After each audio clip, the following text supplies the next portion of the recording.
It's no secret that all Supercell games have the option for the player to change the language setting to whatever language they choose. But players around the world still play the exact same game with just any text in the game translated into their native language, right? Wrong. You see, Supercell as a business wants to make money, so as part of this goal, they want their games to be available to play for as many people as possible. Unfortunately, not all countries have the freedoms that many Western nations have come to enjoy in the modern era, and this can sometimes affect what game developers are allowed to show in their games without getting banned nationwide. If you've been paying attention to media laws and regulations in China over the past few years, you might have seen an article or two about how they're really starting to crack down on any depictions of violence, blood, certain history, and many other things in media, specifically video games. As a result, a couple years back, Clash Royale released a completely new client for the game for all players residing in China. This new client was complete with completely different card art and card names to accommodate the new regulations and allow Clash Royale to still be played in China. So from simple word switches to completely transformed card art, let's go over the strange world of Clash Royale in China. And guys, before we continue, I want to tell you guys about today's sponsor, Arcane Rush. Arcane Rush is a new Battlegrounds game where you can collect units and upgrade them to become more powerful. Right off the bat, this game is perfect for those of you who don't have a lot of time, as you can stop the game during any match and pick it up later, whether it's hours later or the next day. The best part is that this game is absolutely free to play, and you can support the channel by downloading it through my personalized link in the description or by scanning the QR code on screen now. The game has amazing artwork and feels smooth and clean, making it perfect for any TCG and hero collector game enthusiasts. You also have heroes with special powers and can use your relics each turn that significantly improve your team. The ladder in this game is actually only the preparation for the arena, which is much more challenging. In the arena, you can compete with the best boards that you played on the ladder. Arcane Rush stands out among other mobile games today as they have over 100 unique cards to play with, including cards from 7 different races such as dragons, demons, and more. Not only that, but the game is actually getting a massive update later this month, including an entirely new race, which will be the Pirates. This update will also include 70 brand new cards to play with, including 10 from each different race in the game, which will add tons of new strategies and abilities to play with. My personal favorite cards in the game right now are the Honest Fellow and the Swamp Thing. The Honest Fellow may seem like a pretty simple card at first, but once you realize that he gains 3 points to both his damage and health every single time you upgrade your shop,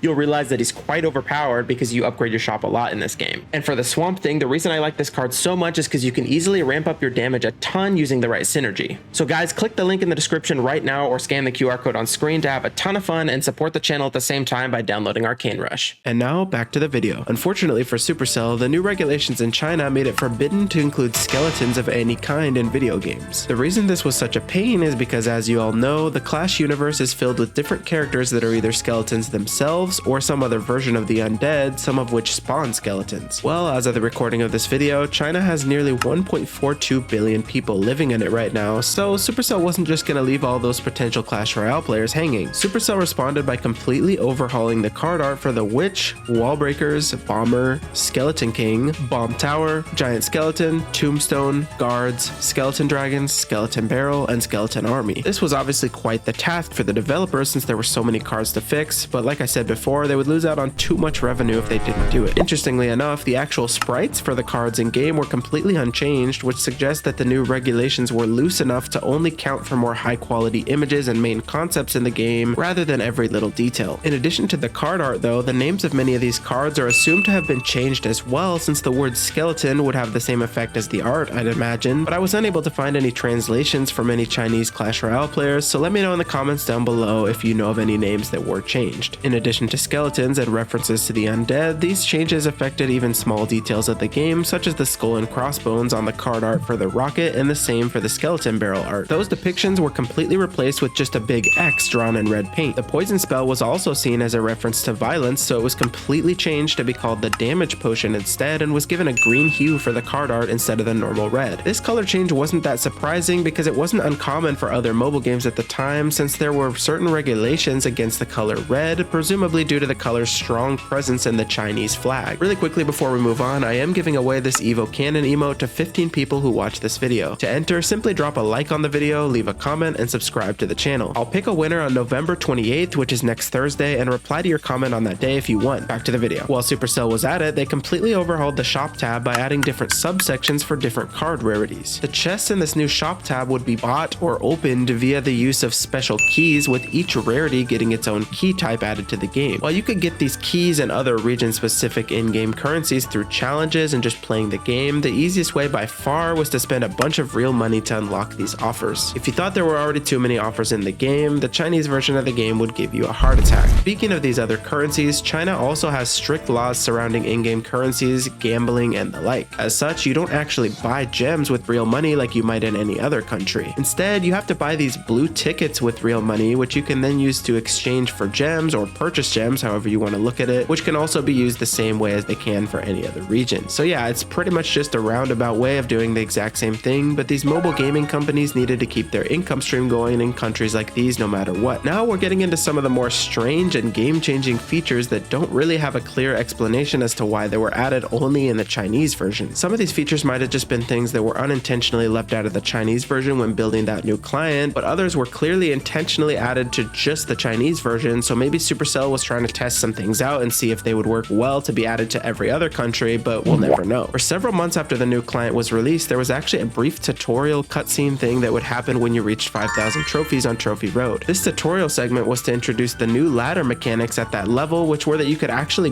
ban certain cards at the beginning of a matchup on ladder for some reason. So essentially before a match, each player would pick one card to ban, and they would also need to build a complete backup deck. This backup deck had to be completely different from the main deck, meaning you couldn't use any of the same cards, and if you ended up having the card that your opponent chose to ban in your main deck, the game would force you to use the backup deck. There were also other strange and seemingly pointless changes, like the fact that the trophies would be swapped out for stars after passing 5,000 trophies, with the whole league system from that point on having its own milestones and rewards that were completely reworked from the original. It really seems like Supercell was just trying to emphasize the monetization aspect of the game more than ever for Chinese players for whatever reason. Another feature that was in the Chinese client temporarily but has since been fixed was the removal of level caps from Path of Legends. We all know that as you move up the different leagues in the Path of Legends today, the level cap keeps going up until eventually allowing max level 15 cards. This is so that newer players with lower level cards have a chance of actually making it through at least the first few leagues without being completely stomped on by max level players. Well, as you can probably guess, the lack of a level cap was frustrating for Chinese players and led to a very unfair and unfun time in the game's history for them. Luckily, it seems like this level cap has been added back into the game since then, so the Path of Legends is pretty much the same no matter where you're playing the game now, at least in most aspects, as unfortunately with the Chinese version of the game getting a completely separate client to play on, the matchmaking was obviously completely changed as well, since Chinese players could now only play with other Chinese players using the same client. As a result, looking through the reviews of the Chinese version of this app since it came out shows you that many players complain about an unfair matchmaking system and a massive decline in the number of active players since before the Switch. There are other minor changes throughout the game that are mostly just color differences for certain elements of the UI or other visual elements of the game, so feel free to do more research if you're interested in those smaller quirks. But as for anything major or game changing, I think we covered it all in this video. And if you enjoyed the video, be sure to subscribe and check out Arcane Rush, the sponsor of today's video. Link in the description below.